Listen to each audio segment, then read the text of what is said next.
Okay. What if you could take the aspects of the best loved photographs that you've ever seen, and then you could sum them up? And people write books and endless books. People say that I'm kind of wordy, blah, blah, blah, blah, of really, really good photography, and place them into a really small category that really defines about 98% of all awesome photography. They're either self-movers or they're prime movers. And you'll also notice that the best photography that people love is a shooter is projected himself or herself into the photograph for the capture, either through extreme manipulation, and I don't mean computer manipulation, like setup, preparation, or the unique expression that's actually defined. Interestingly enough, the human intellect, the way it works psychologically, as far as intriguing or moving photographs, everything is a self-mover or a prime mover. It'd take me a long time to get into the ideation of the difference between a self-mover and a prime mover. The prime mover is one that actually follows human initiative to be impelled to do something. Like if you were to see like a screaming little child in the middle of the road, there would be no cogitation within the mind to think to save the poor child.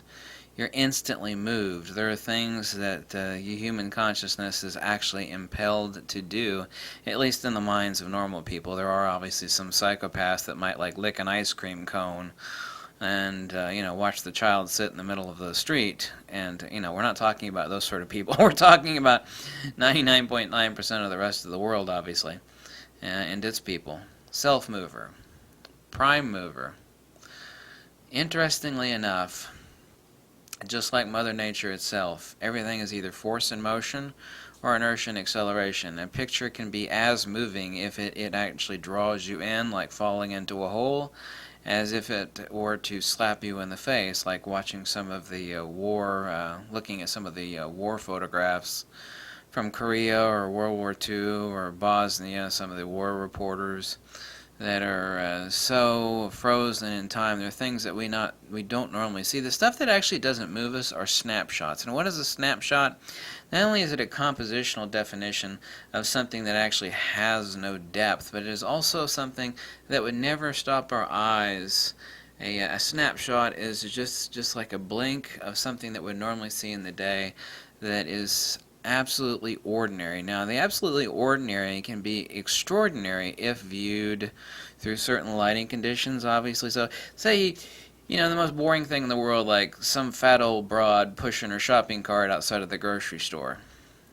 That's not moving. That's neither a self-mover or a prime mover. We can, however, change that photograph by adding very unique lighting, a different perspective, like say a fisheye lens. As a chick is walking by, we're laying on our back as a chick is going. Well, a chick, I guess if it's an old woman, she's not a chick, right? As she's going by with a shopping cart, we're actually self-moved by that photograph, and that the consciousness is not accustomed to that. It hasn't become a subconscious. We see that every day. So it's something that's unusual, but it doesn't have to be unusual. It can be a prime mover in that we are actually drawn into it or repelled away from it.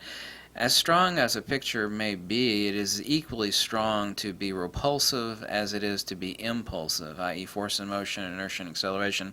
The principles that dictate what is psychologically primordial to human consciousness as far as moving one in towards a picture or away from a picture are equal.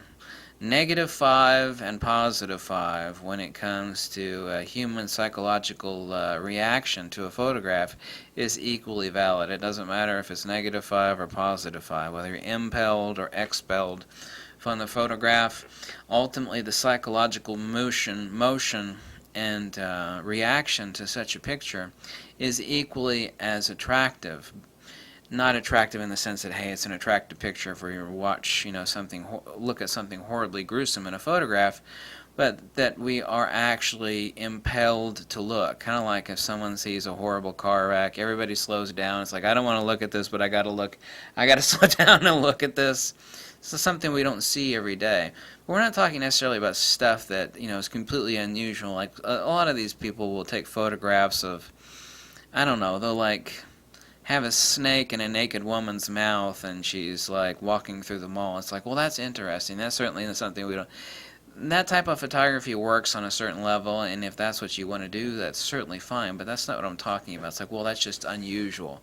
That's something we don't see. We stop and look at it kind of like a freak show, which some people have said that I look like a freak show.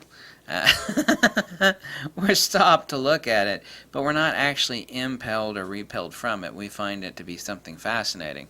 So we're not talking about that. We're talking about something that's a self-mover or a prime mover. A lot of these photographs that people are drawn towards, they have an innate beauty and charisma that is projected through the photograph to the viewer because the photographer has given something of themselves through mastery by means of which they understanding lighting, composition, and how to use their camera that makes us get drawn into that picture. This is really what separates out snapshots from a true photograph that somebody wants to buy. It's like, not only is this interesting, it moves me at my core level, even though it could be a picture of something ultra mundane. Like you have like somebody brushing their teeth in front of the bathroom mirror. It's like, well, what could be more mundane than that? How do you approach that to make that to be a print that someone would want to buy? I could actually think of a dozen things immediately off the top of my head. The dirty face, the proper lighting, the expression, the angle, the distance. I mean, proximity means a lot. When we're actually able to see something up really close. This is why macro shots are so interesting, because a lot of people, even though lots of people have macro lenses, they don't really get right in there and take the macro shots. It's like, oh, I got a macro lens. Yeah, well, how often do you use it? I don't know, I use it some. There's so much stuff out there that is ultra mundane and yet would be incredibly fascinating underneath a macro shot. This is one of the reasons why I'm actually considering buying the Laowa 15 millimeter macro. It's like, what the hell are you talking about? An ultra wide macro lens. What that lens does is incredibly unique. Usually macro stuff is you get right in there, okay, you see up close, everything's blurred. You're actually able to see the background and the environment of this macro shot. You mean you get the subject right up on the lens, makes it hard to light, but not for someone like me. I mean, I'm an expert on lighting stuff. So you have a wide, ultra wide angle macro lens. And the only problem I actually have with the lens is that for $500 it should have been made in Japan. It's made in China. It's all manual focus. It's got tilt control in it, which is kind of a bit of a gimmick, which I would never use, but $500 made in China. Yeah, I may get it, I may return it, I don't know. I wished it was a nicer made one in Japan, but I'm thinking about getting that because that's something that nobody else really has or messes with. But it can give you really, really fascinating sort of pictures because you actually have a macro wide angle, an ultra wide angle.